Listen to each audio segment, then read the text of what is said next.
Ladies, self-care is biblical. I'll say that again. Self-care is biblical.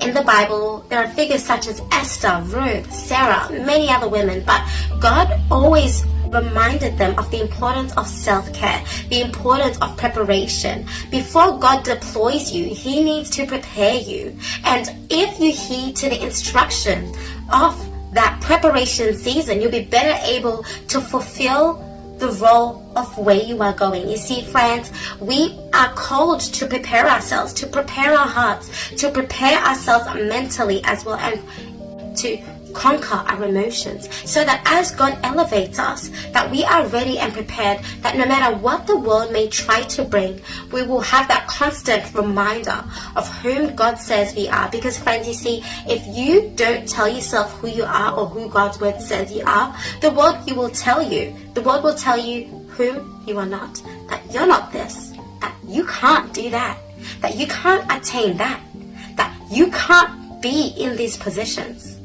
And they'll bring up their own qualifications and reasons as to why you can't.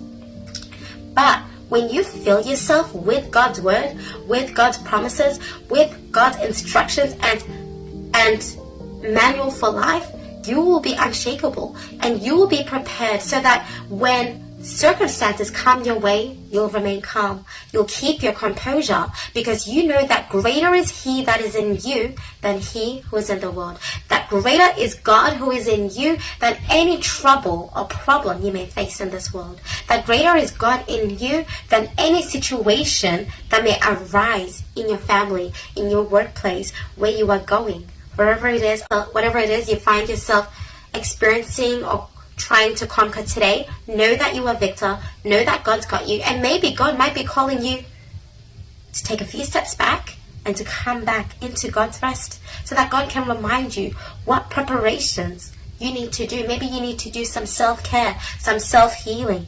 And when I say self-healing, I'm referring to sitting down and allowing God to tell you the areas in which He would like you to work on, the areas that maybe you need to heal in, the areas in which maybe you need to stop and assess and maybe fuel yourself and prepare yourself for what's ahead. So once again, I remind you, self-care is biblical. Prepare yourself, because once again, before God deploys you, you need to fulfill your season of preparation.